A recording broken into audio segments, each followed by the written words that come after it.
Let's talk about something that quietly undermines a lot of conscious creators, and that's the compulsion to seek validation. You can have the best vision board, the most aligned affirmations, even a strong belief system, and still find yourself asking, but what will they think? That question, often unspoken, is one of the most powerful blocks to becoming the architect of your reality.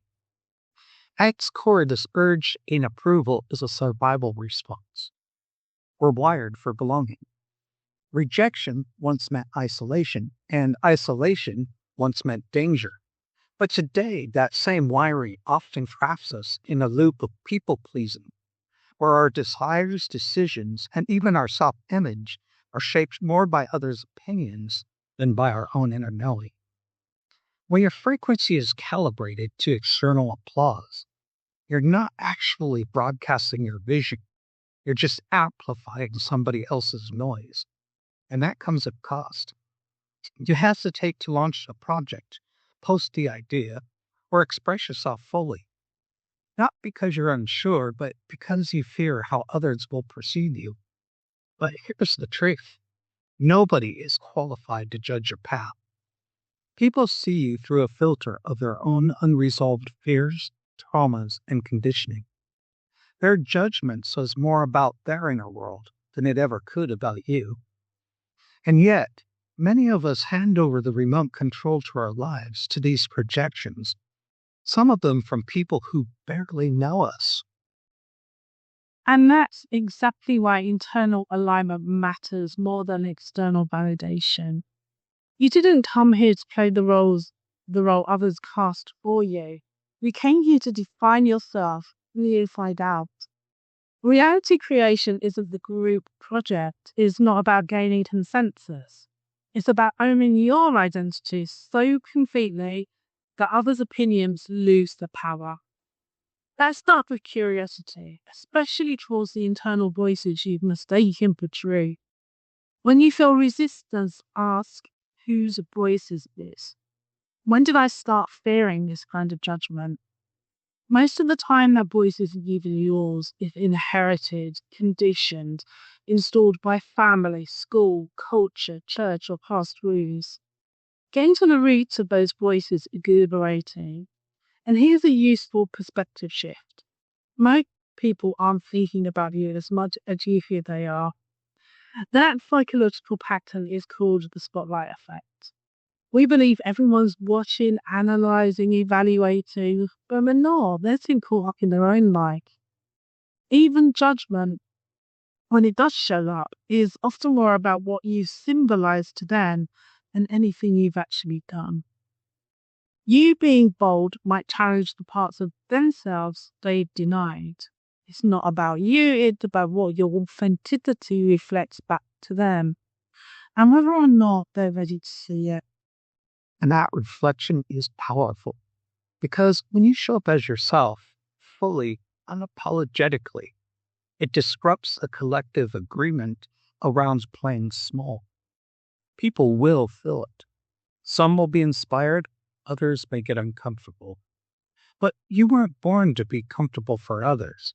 You were born to be coherent with yourself. Playing small is not safety, it's self-erasure. You will be judged either way, whether you shrink or shine. The difference is, one path leads to self-abandonment, the other to self-expression. And self-expression is what creates magnetic frequency alignment. When you stop editing yourself to fit in, you start calling in the people and opportunities that match your truth, not your performance. That's why authenticity is more than a feel-good buzzword. It's a strategy, it's precision, it's the clearest signal that you can emit in the quantum field. And it begins with releasing the belief that you need approval to proceed. Which leads us to the inner work, shadow integration. If you find that judgment still rattles you, it's likely some part of you has rejected yourself first. Those rejected parts become sensitive to outside criticism. But when you make space for your shadow, when you stop abandoning the parts of you that feel too much or not enough or unacceptable, you build inner stability. Ask yourself, what qualities in others trigger me? Where do I feel the urge to hide? When did I start thinking that being fully me was dangerous? Doing this work isn't just psychological, it's energetic.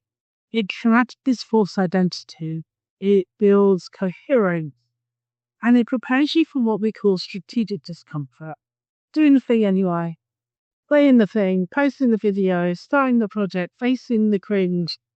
Because cringe is part of growth. You're not supposed to look polished at every stage. Nobody does at all. The people who are celebrated today were once awkward and unsure. They just didn't stop. They let courage speak louder than comfort. Exactly.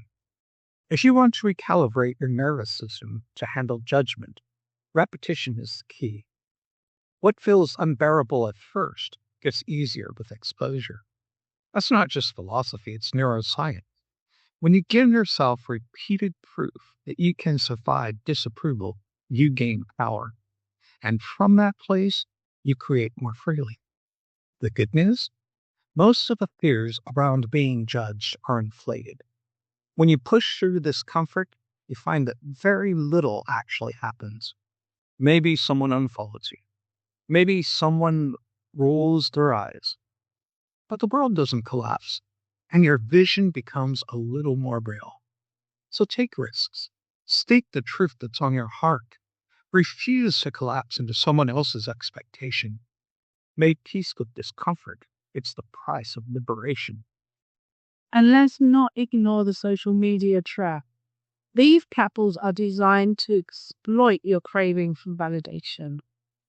1 week, the algorithm rewards boldness, the next it punishes it.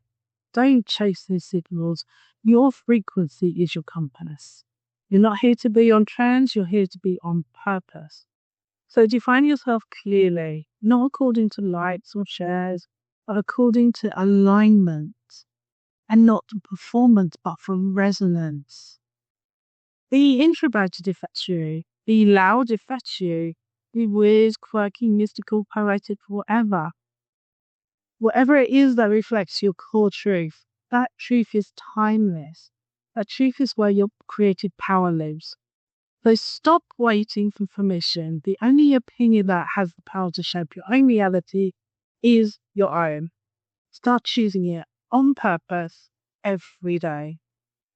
If this conversation gave you something to think about, or even just helped you breathe a little easier in your own skin, take a moment to like the video. It really does help us reach more reality creators like yourselves. Make sure you subscribe to the channel and hit the bell so that you're the first to know when new episodes drop. And if there's someone in your life who's stuck trying to fit into a version of themselves that isn't true, share this with them. Sometimes one message at the right moment can open a whole new path forward. Until next time, think differently, dream boldly, and create consciously. I'm a quiet rebel, I don't need a shower.